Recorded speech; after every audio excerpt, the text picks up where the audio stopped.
Information about something. किसी भी चीज का जब हम कोई इंफॉर्मेशन लाते हैं, फॉर एग्जांपल मैं 8th क्लास में जाता हूँ या 7th में जाता हूँ या किसी क्लास में भी जाता हूँ, वहां से मैं स्टूडेंट्स की एज लाता हूँ। इस स्टूडेंट 1 की एज कितनी है, तो सेकंड स्टूडेंट की कितनी है, थर्ड की कितनी, ठीक है। That is data, information collected about something, किसी भी चीज के बारे में।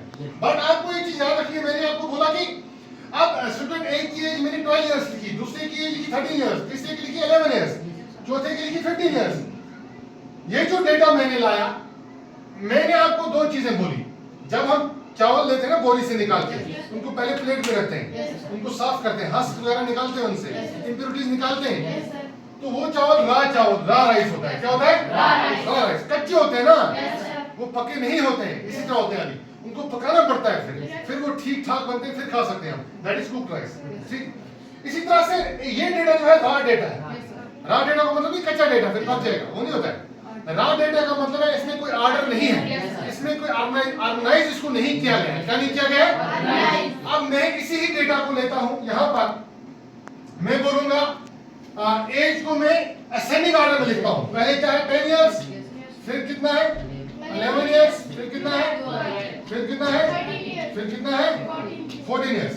ये डेटा जो है ये मैंने असेंडिंग ऑर्डर में रखा। किसमें? Ascending order. ये रा डेटा है, ये ऑर्गेनाइज्ड डेटा है। कौन सा? Organised data. Organised data. यहाँ पर आप एस भी लिख सकते हैं, वो मैं इंग्लिश में बताऊंगा, अमेरिकन इंग्लिश में इसमें जेड जेड एस किस तरह लिखते हैं, ठीक है? समझे बात? ये ऑर्गेनाइज्ड डेटा है, समझे बात?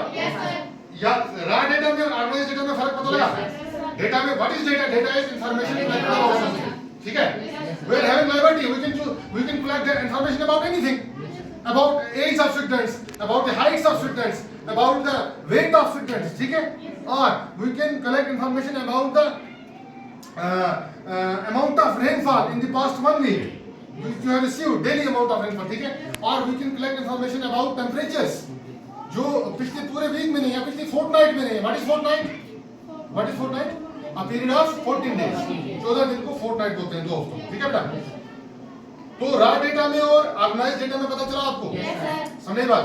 व्हाट इज रा डेटा? रा data is the data which is collected in a random manner, है ना? Data which is collected in a random manner, randomly लिया गया है। उसको पहले बिठाया मत क्या भाई आप एज के हिसाब से बैठो, वो उसको रा डेटा बोलते हैं। फिर उसको हम ऑर्गेनाइज करते हैं। क्या करते हैं? ऑर्गेनाइज। उसको बोलते हैं ऑर्गेनाइज्ड डेटा, या फिर उसको सिस्टमाइज करते हैं, सिस्टमैटिक।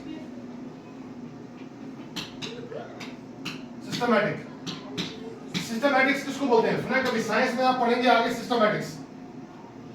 सिस्टमैटिकली किसको बोलते हैं? इंग्लिश वर्ड है, याद रखना।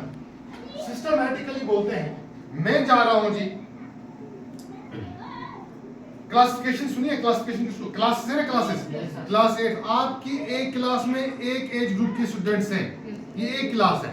दूसरे में दूसरे एज ग्रुप, आपके छोटे, आपसे छोटे, फिर छोटे, फिर छोटे, ये क्लास है ना, एक क्लास ग्रुप, ठीक है?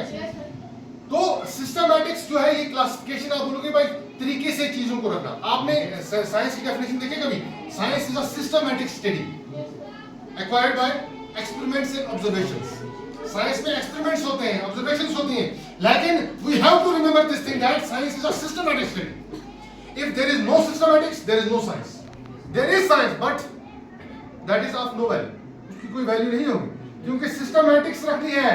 आपको बोलेंगे सेल थ्योरी कब दे दी, आगे पढ़ोगे आपको सिस्टमैटिक्स का पता ही नहीं है कब दे दी। सेल थ्योरी कहां पर है?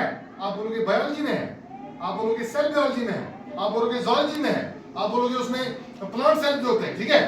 वो तो सिस्टमैटिक्स है ना। देखो अब मैं देखा हम किस ग्रुप से हैं, हम किस ग्रुप से हैं, हम किस ग्रुप से हैं। ये देखिए ये मैथ है, यहां पर आपको कहां चले गए आप साइंस में, लेकिन always remember that in current era we are living in an era where we have to use interdisciplinary approach for teaching and learning course.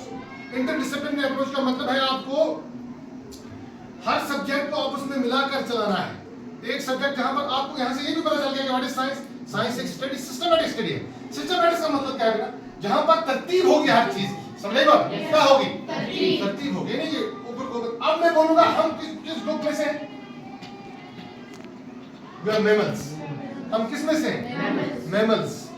Mammals का सबसे कैरेक्टरिस्टिक फीचर कौन सा है? सबसे सैलिड फीचर कौन सा है? Here, Here. हमें बाल है, बाल। Yes, yes. मैमल्स जो भी है ना, Yes, sir. उनको क्या होते हैं? बाल। और भी एक फीचर है, मेमोरी ग्लैंड्स होते हैं जो अपने बच्चों को दूध देते हैं मैमल्स। समझे बात? समझे बात? Yes, sir. ये मैमल्स हैं हम आपको बोलेगा भाई सिस्टमैटिक्स क्या है इसकी मैमल्स की? आप बोलोगे सर सबसे पहले तो हम एनिमल्स हैं। प्लांट्स और एनिमल्स दो किंगडम्स है ना, प्लांट किंगडम और एनिमल किंगडम। आप बोलोगे सर इसकी सिस्टमैटिक्स को ये तो मैं कॉमन सेंस दिया है कि सबसे पहले हम गए एनिमल्स, एनिमल्स। Yes, sir. उसके बाद हम क्वाड्रेट्स में आते हैं जिनको बैकबोन है नहीं? क्वाड्रेट्स इन क्वाड्रेट्स, ठीक, बैकबोन है। उसके बाद हम मैमल्स में हैं सर, समझे बात? उसके बाद हम होमो सेपियंस, हम मैमल्स हैं। क्या है इसका मतलब? सिस्टमैटिक्स है ना, एनिमल्स, क्वाड्रेट्स, मैमल्स, ठीक है, क्लास है उसके बाद। समझे बात? तो ये सिस्टमैटिक है ना। तो ये जो डेटा जो था, जो रॉ डेटा था, इसको हमने क्या किया? पहले ऑर्गेनाइज किया और किस हालत में रखा? सिस्टमैटिक हालत में, सिस्टमैटाइज किया इसको। समझे? सिस्टमैटिक इसको बोलते हैं तरतीब से रखी। समझे बात? तो रॉ डेटा और ऑर्गेनाइज डेटा में फर्क पता लगा? What is data? इंफॉर्मेशन समझे बात? कल हम देखेंगे डेटा को ऑर्गेनाइज किस तरह करते हैं।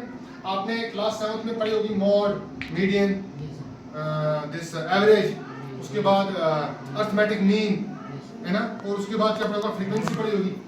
ये सब हम सीखेंगे इंशाल्लाह इन आवर फ्यूचरिस्टिक लेक्चर्स, इंशाल्लाह, और in our futuristic interactions in fact.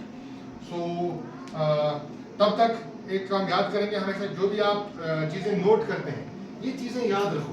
This is learning outcomes, यही है, यही है चीजें। मैं आपको डेटा ऑर्गेनाइज करना होगा, आप 2 मिनट में लगाएंगे, असेंडिंग ऑर्डर में रखेंगे, डिसेंडिंग में रखेंगे, छोटे से बड़ा रखेंगे, मीडियम में, जिस तरह से मैं बोलूं उस तरह से, इवन नंबर अलग रखेंगे या आड नंबर अलग रखेंगे, ठीक है। बट जो चीज आपको यहाँ से लेके जानी है, अपने दिमाग में रखनी है, वही तो डेवलपमेंट है ना बच्चे की। समझे बात? समझे बात? ओके बेटा, थैंक यू।